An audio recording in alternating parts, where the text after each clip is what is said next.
O traballo está moi ben, a parilla está moi ben, pero cando xuntas, yo aí ya non sei. Montarías un negocio ou traballarías ca tua parella? Non, é complicado. A familia e os negocios mellor separados. Creo que nos levamos ben, cosinamos moito, así que non habría ningún problema montar un negocio con a miña parella. Que cada uno vaya por su lado, Reano. Es que no, de ninguna manera. Ese se desfai o negocio, quen queda con el? Eu, pois empezarían as negociaciones, porque aquí sí que tendríamos moitos problemas, el maseu, e toda a familia. Pero ti poderías seguir traballando con esa persoa pese a ser a tu ex? Pues claro que sí, ¿por qué no? Hay que tener buen rollo siempre, ¿no? Home, non sei, cortando con ela, con pasta polo medio encima, eu creo que a cousa non iba moi ben, Por que non? Se hai respeto, el me respeta a min, eu respeto a él, non teño ningún problema. Traballar co ex. Madre mía, isto é dar un chanzo máis aínda. A ver, Bernardo, que din as cifras? Isto de traballar en parella é un bo negocio ou non tanto? Pois, segundo o Instituto de Empresa Familiar, o 92% das empresas son familiares e representan máis da metade do emprego. En Galicia falamos dunhas 80.000 empresas familiares. Pode ser xenial, sí, pero tamén ten os seus retos. Vantaxes, moitas. Complicidade e confianza. Coñecedes vos ben e sabedes como decide a outra persoa. Hai un obxectivo común. Remades os dous na mesma dirección. E maior flexibilidade na organización, pero ollo cos riscos. Difuminar os límites entre traballo e casa, sempre é un bo consello. Ollo con levar discusións profesionais ao terreo persoal. Ou ollo con non definir ben os roles e acabar pisando competencias, non? Isto fago eu, isto tocábame a min.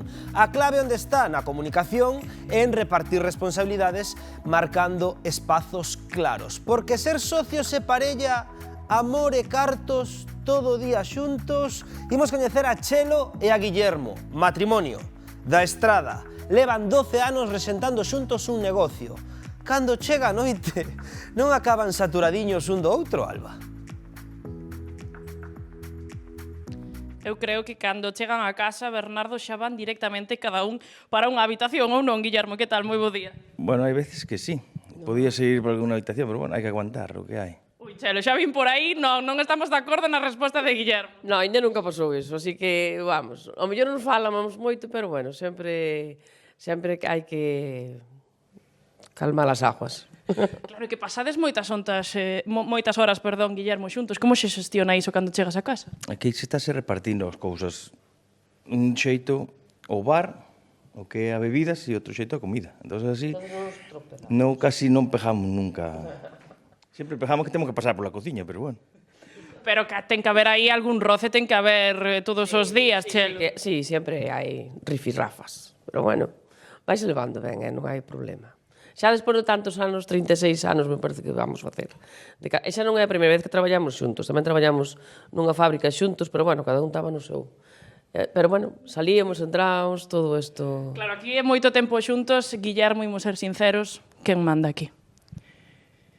Ela. E mira para outro lado, Chelo. Bueno, a ver, sempre facemos todo o que... A ver, sempre me deixa a min un pouco de... Será para evitar as discusións. Aí está. Eu hago lo que ella mande. E na casa? Tamén. Bueno, pero eso ao final, pois, algunha ventaxa terá que ter traballar xuntos, non? Home, sí, moitas. Non hai que desplazarse, estamos na casa, baixamos po negocio, subimos daqui para a casa, vamos, a ver, é super cómodo. Opinas o mesmo? Sí. Bueno, xa vexo que aquí o que diga Chelo, bueno, compañeiros, pois xa vedes que o amor, ao final, pois sempre o pode. Sempre o pode, grazas, Alba.